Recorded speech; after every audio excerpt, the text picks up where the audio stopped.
दर्शकों नमस्कार, प्रणाम। मेरा नाम है राम और रिपब्लिक भारत पर अब शुरू करने जा रहा हूं महाभारत। दर्शकों, आज बात करूंगा कल आने वाले उस बिल की जिसके आने से पहले ही देश विरोधी ताकतों में खलबली मच गई है। और उसकी वजह क्या है? उसकी वजह सिर्फ यह है कि विदेश से आने वाली ऐसी फंडिंग जो देश के खिलाफ ही इस्तेमाल की जाती रही है या की जाने की आशंका है, अब उस फंडिंग पर एक तरह से हथौड़ा चलने जा रहा है। और इसलिए ऐसे सारे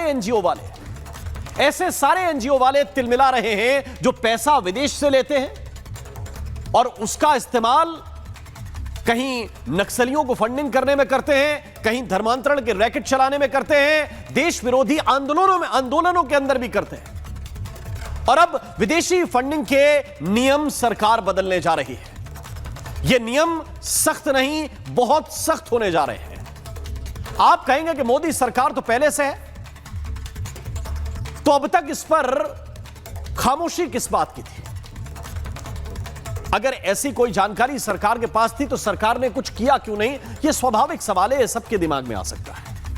मैं सिर्फ ये एक बात कहना चाहता हूं एक फैक्ट के आधार पर कि क्या हो रहा है, इसको थोड़ा सा आपको समझना पड़ेगा। 2019 से 2022 तक का एक डेटा है। केवल 3-4 साल के अंदर 13,500 संस्थाएं ऐसी हैं, 13,500 संस्थाएं जिनमें 55,741 करोड़ रुपए विदेशी फंड आया। पहली बात आप समझिए, 13,000 संस्थाएं, 55,000 करोड़ रुपए से ज्यादा विदेशी फंड इनको आया। किस बात के लिए आया? ये क्या भारत में रोड बनाते हैं?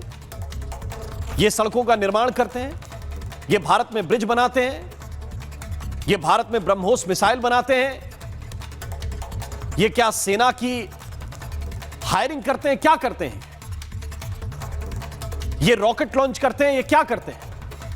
आप समझ रहे हैं, 55,000 करोड़ रुपए की विदेशी फंडिंग आई 3-4 साल के अंदर, 19 से 22 के बीच में। अगर ये ऐसा कोई क्रांतिकारी काम नहीं करते जिसपे ज्यादा पैसा खर्च होता है, कोई विकास का काम नहीं करते, कोई फैक्ट्री नहीं बनाते, कोई रोजगार नहीं देते, तो क्या करते हैं ये 55,000 करोड़ रुपए का क्या करते हैं? और इसलिए जब ऐसे संगठन जो हिसाब किताब नहीं दे पाए, मैं आपको बताना चाहता हूं 22,498 ऐसे एनजीओ थे जिनके एफसीआरए लाइसेंस रद्द कर दिए गए। यह काम हो चुका है। लेकिन इसके बावजूद कुछ लोग लूपहोल्स का फायदा उठाकर इधर की टोपी उधर ट्रांसफर करके सरकारी नियमों में हिसाब किताब जोड़कर अपना काम कर ले रहे हैं। और इसलिए यह कानून जो एफसीआरए संशोधन का आने जा रहा है, इससे विदेशी फंड पर, उसके इस्तेमाल पर निगरानी हो सकेगी, ऐसा सरकार का कहना है। सरकारी नीतियों को प्रभावित करने में जो पैसा लगाया गया उस पर निगरानी हो सकेगी। क्योंकि एक बात आप सीधी समझ लीजिए कि आप विदेश से फंडिंग लेकर देश में कन्वर्जन के रैकेट नहीं चला सकते। ये बाकायदा रैकेट चलते हैं, पैसा कौन देता है? ये आदिवासियों को प्रलोभन कौन देता है? जाकर उनकी शादी करा देंगे, नौकरी के लिए पैसा दे देंगे, रोजगार के लिए पैसा दे देंगे। ये पैसा आता कहां से है? क्या धर्मांतरण के लिए धन का इस्तेमाल होना चाहिए, वो भी विदेश से आने वाले? आप कहेंगे नहीं, धर्मांतरण तो स्वेच्छा है। अगर मेरी एक मजहब में आस्था नहीं है, दूसरे में जा रहा हूं, चला जाऊं, कोई आपत्ति नहीं। लेकिन कोई आपको पैसा देकर ये वाली ऐसी सभाएं कराए और आपको फंड दे और उस लालच के बदले में आपका धर्मांतरण हो, ऐसे धर्मांतरण पर रोक लगनी चाहिए। भारत के लोगों का शोषण पैसे के दम पर नहीं हो सकता। आप पैसे के जोर पर, और वो भी विदेश से लाए गए पैसे के जोर पर, लोगों को प्रलोभन नहीं दे सकते। एफसीआरए में होने वाले बदलाव ऐसे ही लोगों की नींद उड़ाए हुए हैं जो ये पैसा चर्च के माध्यम से लेते हैं, लेकिन पैसा लगाते कहां हैं वो मैंने आपको बताया है। और अगर कुछ लोग लालच देकर किसी का धर्म बदलवाएं तो यह स्वीकार नहीं किया जाना चाहिए, क्योंकि ये फंडिंग लेने वाले और ये पूरा काम करने वाले ये आम लोग नहीं हैं। ये एक तरह के दीमक हैं जो इस समाज के लिए नुकसानदायक हैं और उनके लिए एफसीआरए जैसा एक स्प्रे चाहिए, एफसीआरए संशोधन जैसा एक वज्रपात चाहिए, तब जाकर यह दीमक मिटेगा। मैं सीधी बात करना चाहता हूं कि कोई भी मीडिया के लोग हो, कोई भी पत्रकार हो, कोई भी लीडर हो, नेता हो या कोई भी चर्च हो, यह विदेश का पैसा क्यों लेता है या क्यों लेना चाहिए? क्योंकि कोई भी अपना पैसा मुफ्त में तो नहीं लुटाता है। आप जिससे पैसा लेते हैं उसके लिए आपको थोड़ा बहुत काम करना पड़ता है। अगर कोई सीआईए से जुड़े लोग, अगर किसी अमेरिका से जुड़े लोग, अगर चीन से जुड़ी हुई कंपनियां आपको फंडिंग कर रही हैं, तो फिर आप उनके लिए काम भी कर रहे हैं, वो आपसे काम ले रहे हैं। और ये क्यों करना है, किस लिए करना है? क्यों कोई पत्रकार विदेश का पैसा लेकर काम करे? और अगर ले रहा है तो सरकार को क्यों ना बताए? सरकार को क्यों ना पता चले कि पैसा किसके हाथ में जा रहा है, कितना जा रहा है और वो अपने पैसे का इस्तेमाल कैसे कर रहा है? नक्सल प्रभावित इलाकों में विदेशी पैसे का भला क्या लेना देना? लेकिन आप जानते हैं कि नक्सलियों तक पैसा कैसे पहुंचता रहा, कैसे वो लाल सलाम वाले ये पैसा लेते रहे और अब इन लेफ्ट वालों के पास कुछ भी शेष नहीं बचा है। और ये कैसे होता है, इसको थोड़ा सा मैं आपको समझाने की कोशिश करता हूं। आप कहेंगे ये टेक्निकल पॉइंट से मुझे समझ नहीं आ रहे, मैं आपको समझाता हूं। दर्शकों, दिल्ली में एक आंदोलन खड़ा हुआ, उससे पहले एक पार्टी रातों रात बनी। सीजेआई की एक टिप्पणी थी, सरकार की तो कोई टिप्पणी थी नहीं, सीजेआई की एक टिप्पणी थी। उस टिप्पणी को आधार बनाते हुए एक झटके में पार्टी बनाई गई। रातों रात अकाउंट 22 मिलियन प्लस हो गया। एक झटके में इनके पास सारे संसाधन आ गए। आप अपने घर पर बैठ के देखिए, क्या आप बताइए, अगर युवा नाराज है तो आपके पास भी मोबाइल है, आप एक काम कीजिए, एक अकाउंट बनाइए। आप एक अकाउंट बनाइए और अगर युवा नाराज है तो वो उस अकाउंट के साथ जुड़ जाएगा। यही लॉजिक है ना? ये अभिजीत दीपिका के अकाउंट के साथ सारा युवा कैसे जुड़ गया? कैसे जुड़ गया? भाई, आपके हाथ में भी मोबाइल है, आपके हाथ में भी इंस्टाग्राम है, आपके हाथ में भी दूसरी सोशल साइट से आप बनाइए और मैं देखता हूं आपके कितने मिलियन फॉलोअर आते हैं आपके पास। ये तब आते हैं जब इसके पीछे एक पूरा का पूरा रैकेट काम करता है। ये ऐसे नहीं आते रातों रात। आप लोग आजकल सारे लोग मोबाइल चलाने वाले हैं, आप जानते हैं कि फॉलोअर 2-2, 4-4, 2-2 हजार बढ़ाने में कितना आपको संघर्ष करना पड़ता है। लेकिन एक झटके में 22 मिलियन हो गए। हमने कहा ठीक बात। फिर जंतर मंतर पर आंदोलन खड़ा हो गया, दुनिया भर के सेलिब्रिटी वहां घूम के आ गए, दुनिया भर के इन्फ्लुएंसर सामने आ गए, समर्थन में आ गए और हर रील पर यही ट्रेंड किए जा रहे थे। ये कैसे हो रहा था? एक पैसा काम कर रहा था और वो फंडिंग काम कर रही थी जो दिखती नहीं है बट होती है। अब मैं दूसरी बात आपसे कहना चाहता हूं, एक आंदोलन इस वक्त चल रहा है, वो छात्रों का आंदोलन है, झारखंड में हो रहा है। वो कह रहे हैं परीक्षा में गड़बड़ियां हुई हैं, ये छात्र निकले हुए हैं। आप मुझे बताइए यहां कितने इन्फ्लुएंसर जा रहे हैं? आप मुझे बताइए कितने सीजेपी के लोग जा रहे हैं? आप यह भी बताइए कि कितनी बार आपकी ट्रेंडिंग सोशल मीडिया रील पर यह वाला आंदोलन आया है? क्यों? क्योंकि यह एक ऐसा आंदोलन है जिसमें छात्र शामिल हैं। यह एक ऐसा आंदोलन, भाई देखिए, अगर शिक्षा व्यवस्था में खामियां हैं, कहीं के भी छात्र आवाज उठाएं, उनके साथ सबको मिलानी चाहिए, यही बात है ना। लेकिन इस आंदोलन के साथ जो नहीं है वो फंडिंग नहीं है, और फंडिंग नहीं है तो वो सारे लोग आपको नजर नहीं आएंगे। आप अगर ये सोचते हैं कि फंडिंग कैसे काम करती है, मैंने आपको 2 मॉडल बताए हैं। दोनों जगह छात्रों के मुद्दे हैं, दोनों जगह नाराजगी है, लेकिन एक जगह आदिवासी बच्चे बैठे हुए हैं, रूखा सूखा खा रहे हैं, अपनी बात कहने की कोशिश कर रहे हैं, जैसे भी कहने की कोशिश कर रहे हैं। ऐसा नहीं है कि वहां 200 लोगों वाली भीड़ है और 200 लोगों के बाद किसी फुनसुक बागलू को आपको आकर बिठाना पड़ रहा है, इसके बाद ये भीड़ बढ़ रही है।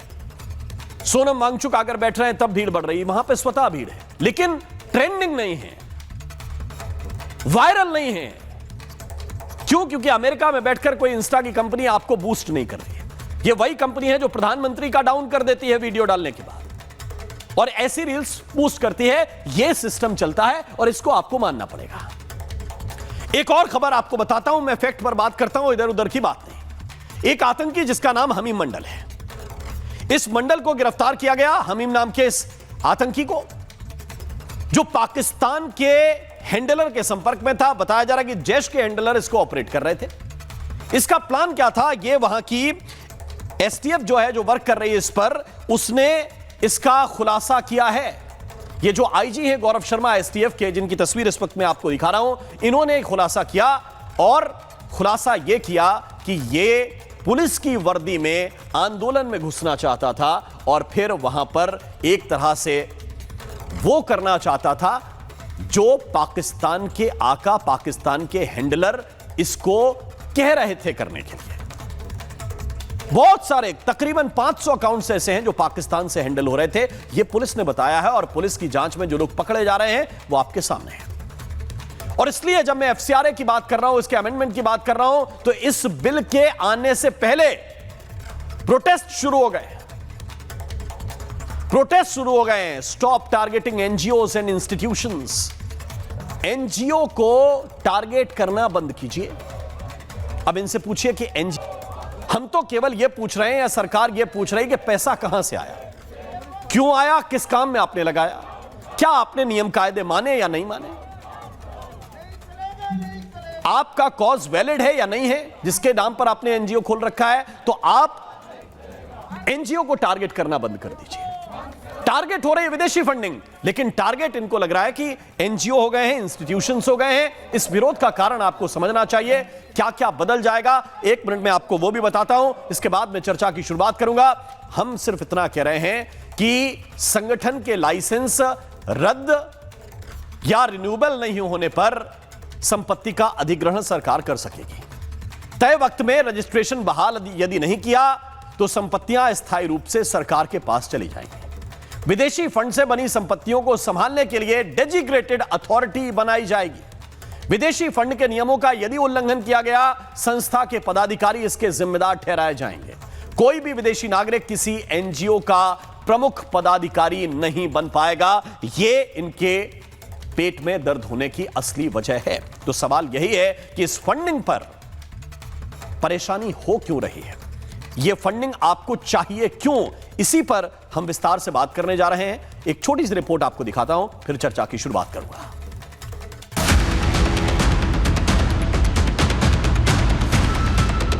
विदेशी फंडिंग, विदेशी कनेक्शन और देश में चलने वाले आंदोलनों पर उठते सवाल। क्या विदेश से आने वाला पैसा सिर्फ मदद है या फिर इसके पीछे देश विरोधी एजेंडा एक्टिव है? अब इसी सवाल पर सरकार कानून का शिकंजा कसने की तैयारी में है। लोकसभा में एफसीआरए यानी फॉरेन कंट्रीब्यूशन रेगुलेशन एक्ट पेश होने जा रहा है। मकसद साफ है, विदेशी चंदे के इस्तेमाल में पारदर्शिता और नियमों का सख्त पालन। शाहीन बाग हो या सीए के खिलाफ प्रदर्शन, इन सारे प्रोटेस्ट में विदेशी फंडिंग के आरोप लगे। डॉलर के दम पर दिल्ली को दंगे की आग में झोंकने की कोशिश हुई, लेकिन अब विदेश से हो रही इस नापाक साजिश करने वालों के बीच सबसे बड़ा कानून दीवार की तरह खड़ा होगा। राहुल गांधी विदेशी ताकतों के हाथ में बिके हुए एक पुतले हैं। ये राहुल गांधी थोड़े हैं, ये पुतला है जो विदेशी शक्तियों का एक शरीर में है कि राहुल गांधी है, गांधी परिवार है, इसलिए इसकी इतनी हैसियत। सवाल यह है, क्या किसी आंदोलन या संगठन को विदेश से पैसा मिल रहा है तो क्या फंडिंग का पूरा हिसाब किताब सार्वजनिक नहीं होना चाहिए? और अब यही सवाल अभिजीत दीपके को लेकर उठाया जा रहा है। दावा है कि दीपके के पिता की मासिक सैलरी सिर्फ 60,000 रुपए थी, लेकिन दीपके ने अमेरिका के बोस्टन जाकर पढ़ाई की, जहां पढ़ने का सालाना खर्च 30 लाख से 1 करोड़ के बीच आता है। जो शंकर भगवान दीपके जी जो थे वो जूनियर इंजीनियर के पोस्ट पर वहाँ पे MIDC में कार्यरत थे। तो अगर उनकी 60-65 हज़ार की सैलरी थी, उसमें अपने बच्चों को अमेरिका पढ़ाना, क्योंकि अमेरिका में 30 लाख से लेकर के 1 करोड़ तक का साल भर का खर्च आता है, तो इतना बड़ा खर्च कहाँ से निकला? जाहिर है किसी की पढ़ाई की लागत और परिवार की आय के आधार पर सीधे विदेशी फंडिंग का निष्कर्ष नहीं निकाला जा सकता। इसलिए अगर फंडिंग को लेकर सवाल उठ रहे हैं तो जवाब भी देना जरूरी है, क्योंकि मामला सिर्फ एक व्यक्ति का नहीं बल्कि उस पूरे सिस्टम का है जो विदेशी पैसा देश में भेजकर भारत में अशांति की साजिश रचता है। इसी बीच बंगाल की स्पेशल टास्क फोर्स ने विदेशी कनेक्शन और संदिग्ध फंडिंग के सवाल को और गंभीर बना दिया। जांच एजेंसियों ने पाकिस्तानी समर्थित जासूसी नेटवर्क का खुलासा किया है।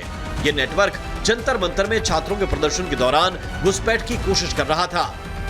तो वेरिफिकेशन में ये भी पता चला कि वो हैंडल रेगुलरली यहाँ पे एक हमीद मंडल नाम के लड़के से इंटरैक्ट करता है। ऐसे हैंडल से इसका इंटरैक्शन दिखा जो कि बहुत ही सस्पिशियस थे, और हमने वेरीफाई करके हमें पता चला कि ये सब हैंडल्स जो हैं वो पाकिस्तान से ऑपरेट कर रहे हैं। विदेशी फंड पर कड़ी निगरानी के लिए अब संसद में बिल पेश होगा, लेकिन सबसे बड़ा सवाल यह है कि अगर पैसा साफ है तो हिसाब देने में क्या हर्ज है। Bureau report, Republic Bharat.